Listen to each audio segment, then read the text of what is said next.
이준석 전 대표와 가까운 분들이 돌풍일까요? 아니면 찻잔 속의 바람으로 끝날까요? 돌풍이나 약진이란 단어를 과연 쓸 수 있을까요? 계속해서 당을 흔들죠.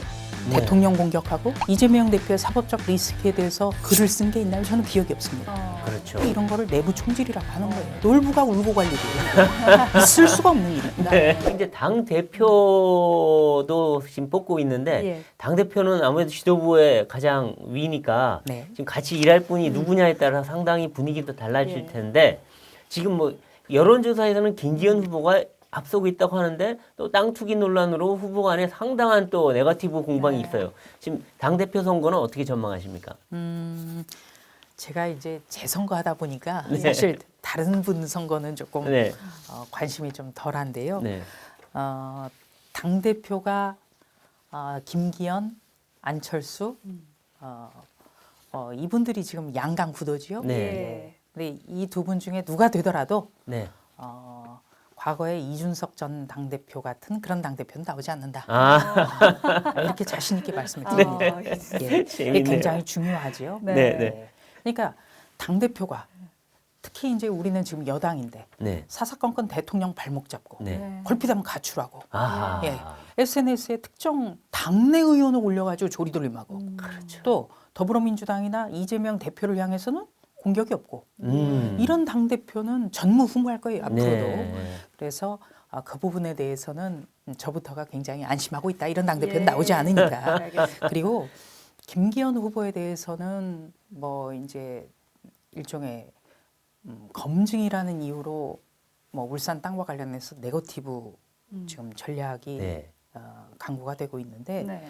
저는 이것은 대단히 타당하지 않다 이렇게 봅니다. 네. 왜냐하면 이 울산 땅 같은 경우에는 작년 원내대표 시절에 더불어민주당의 김남국, 김용민 의원 같은 철험의 강경파 의원들이 법사위에서 제기를 해서 네. 저도 사실관계를 다 따졌거든요. 네.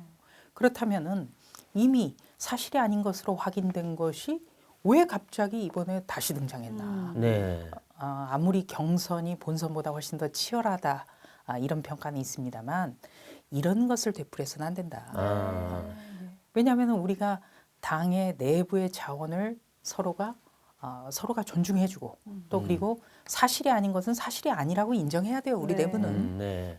그리고 지금 당 대표로서 총선 승리 그리고 정당의 개혁과 관련한 본인의 구상이나 비전 이런 네. 거에 할애해도 시간이 굉장히 짧거든요. 그렇죠. 네, 그래서 지금이라도 이 문제는 중단돼야 된다. 네. 알겠습니다. 이미 사실이 아닌 것으로 드러났고 네. 그리고 더불어민주당 철험의 강경파 의원들이 제기한 것을 그대로 인용하는 것 이거 역시 여당으로서의 맞지 않다. 네. 이런 말씀드립니다. 아까 이준석 전 대표 때 보기 좋지 않았던 일들을 얘기하셨는데 예. 지금 이 최고위원 경선에서 그리고 또 당대표 경선도 그렇고 청년은 최고위원도 그렇고 이 이준석 전 대표와 가까운 분들이 네 분이 나오셔서 네. 천하용인 이거를 내세우면서 지금 유세를 하고 있는데 그래서 이제 우리 의원님께서는 이 내부 총질하는 분들이 집합소다.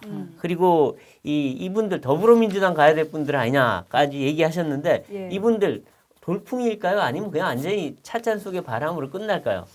저도 정치부 기자 생활할 때 가장 좀 즐겨하고 좀 일어났으면 했던 게 내부 분란이에요. 네. 네, 기사 쓰기가 쉽거든요. 네. 솔직히 거기에 대해서 제가 과거사를 고백을 하는 겁니다. 네. 그런데 돌풍이나 약진이란 단어를 과연 쓸 수 있을까요? 가령 최고위원 후보 같은 경우에는 13명이 나섰는데 그분들 중에 2명 내보내서 2명이 됐어요. 네. 그게 어떻게 약진이죠? 그리고 더 근본적인 원인은요. 지난번 이준석 당대표 사건은 사실 지금 더불어민주당 이재명 대표 사법적 리스크나 다르지 않아요. 네. 20대 때 권력을 이용해서 성을 상납받았다는 의혹. 네. 그것도 문제였지만은 그거를 오래전의 일로 치부를 하더라도 당대표 시절에 당의 당직자를 시켜서 그것을 무마하려고 하지 않습니까? 네. 그렇다면 그거는 당대표 시절에 있었던 일이에요. 그럼 대단히 잘못된 것이죠. 네. 그런데 거기에 대해서 반성과 사과 없이 지금까지도 반성과 사과가 없어요. 네. 얼마나 많이 상처를 줬습니까? 네. 우리가 그렇다면은 그런 당대표 리스크에 대해서 감싸한다면 더불어민주당 이재명 대표 측근들과 뭐가 다르죠? 그렇죠. 저는 그 똑같다고 생각합니다. 네. 예. 그리고 더군다나 그때는 그때 일로부터 지금까지 계속해서 당을 흔들죠. 네. 대통령 공격하고 네.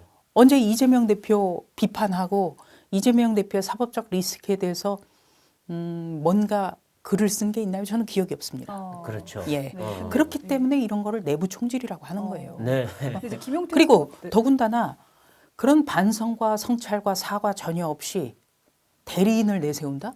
그게 완전히 구태수고 아닙니까? 네. 아니 저는 나를 대신해서 그것도 도덕적으로 흠이 많은 사람이 나를 대신해서 누군가를 투입해 갖고 새로운 여당의 첫 지도부를 흔들어 놓겠다? 네. 아니 이게 놀부가 울고 갈 일이에요. 이게. 있을 수가 없는 일입니다. 저는 이것도 네. 지금 당원분들이 아주 현명하게 어. 관찰하고 판단해 주실 거다. 저는 예, 믿습니다. 예. 당원을 믿습니다. 네. 근데 이제 또 토론회에서 김용태 후보는 당내 민주주의와 내부 총질의 차이가 뭐냐 이렇게 질문을 하시면서 어떤 정치의 다원화를 위한 것이다 이런 식으로 이제 발언을 했거든요. 이에 대해서 좀 덧붙이실 말씀이 있으신가요? 민주주의에 대한 어떤 이해나 깊이가 조금 부족한 거 아닌가 네. 좀 안타까운 생각이 들어요. 네. 정당 민주주의하고 내부 총질은 완전히 다른 것이죠. 네. 가령 우리가 조국 사태 때 조국 전 법무부 장관의 그런 어떤 행태를 비판하고 네. 그다음에 그 검수완박 움직임에 대해서도 이건 절대 안 된다라고 했던 금태섭 전 의원을 우리가 용기 있다, 소신 행동이었다 이렇게 대부분의 사람들이 평가를 했거든요. 네. 그게 바로 정당 민주주의예요. 네. 네. 그리고 오히려 그런 금태섭 전 의원을 핍박하고 공천에서 배제까지 한 그렇죠. 그런 정당의 희망이 없다라고 비판을 한 것입니다. 네. 그리고 얼마나 많은 사람들이 조국 사태에 2년을 거쳐보면서 더불어민주당에 등을 돌렸습니까? 그렇죠. 예. 네. 그런데 지금 이준석 전 대표가 하고 있는 행동이 금태섭 전 의원과 같나요? 아니지 않습니까? 대통령 사사건건 발목 잡고 당내 의원을 하나씩 SNS에 올려가지고 조리돌림하고 비웃고 이게 어떻게 당내 민주주의? 이건 내부 총질이죠. 이준석과 금태섭은 다르다. 완전히 다르죠. 네. 그리고 완전히 별개고 네. 구분해야 된다고 봅니다. 아하. 그리고 오히려 이준석 전 대표의 그런 어떤 도덕적 리스크 네. 그리고 대통령을 향해서 하는 그런 터무니없는 그런 그 인신공격 같은 거에 대해서 그게 당내 민주주의라고 감싸고 이런 당대표 아무 문제 없다고 감싸고 이게 권력에 아부하는 거 아닙니까? 아하. 오히려 그게 아니다. 그게 이재명 대표 아무런 문제 없다고 하는 철호매하고 뭐가 달라요? 아하. 그렇기 때문에 저는 그분들이 지금이라도 마음을 고쳐먹어야 된다. 저는 그렇게 생각을 해요. 어떻게 이거는 고쳐먹어요? 2023년 대한민국에서 있을 수 없는 흠 많은 사람의 대리인 정치 아하. 또 어떻게 보면은 이거는 너무나 그 수구 구태죠. 아하. 네. 그렇군요. 그렇다면 이제 이준석계로 불리는 천하용인 후보 중에 이제 당선이 되신다면 직을 맡게 된다면 당내 분란이 좀 더 심화될 거라고 보십니까? 그분들이 당직을 맡을까요? 저는 당원들이 현명하게 판단해 주실 네. 거라고 보고요. 네. 그리고 대장동 부패 게이트에 대한 그 인식, 그 중대한 인식이 있다면 그런 용어를 쓰겠습니까? 천화동인 1호 절반이 이재명 것. 네. 이런 거 우리 대장동 부패 게이트 사건 초반에 얼마나 많이 봤어요. 네. 그렇다면은 행여라도 한 언론이 그렇게 부르더라도 이거는 그렇게 하면 안 된다라고 했어야죠. 네. 이거는 이재명 대표나 대장동 부패 게이트나 이런 현실 인식에 대해서도 완전히 동떨어져 있는 거다. 저는 그렇게 생각해요. 그래서 네. 제가 드리고 싶은 말은 본인의 사법적 리스크, 도덕적 리스크, 정치적 책임 네. 여기에 대해서 전혀 상관하지 않는 분의 대리인들에 대해서는 일일이 논평하고 싶지 않다. 이렇게까지 말씀드립니다. 혹여라도 이분들 중에 한 분이라도 되면은 예. 이준석 전 대표가 다시 한번 바로 와서 뭔가 당내에서 뭔가 기치를 들고 또 분란이 일어날 수 있다 이런 걱정들이 꽤 있어요. 네. 뭐 우리가 이제 예전에 정치부 기자 생활할 때 봉숭아학당 얘기 많이 네. 했잖아요. 근데 제가 16대 국회를 처음 출입할 때 어떤 중진을 찾아가서 현안에 대해서 듣고 하는 걸 이제 봉숭아학당이라고 네, 했다가 그렇죠.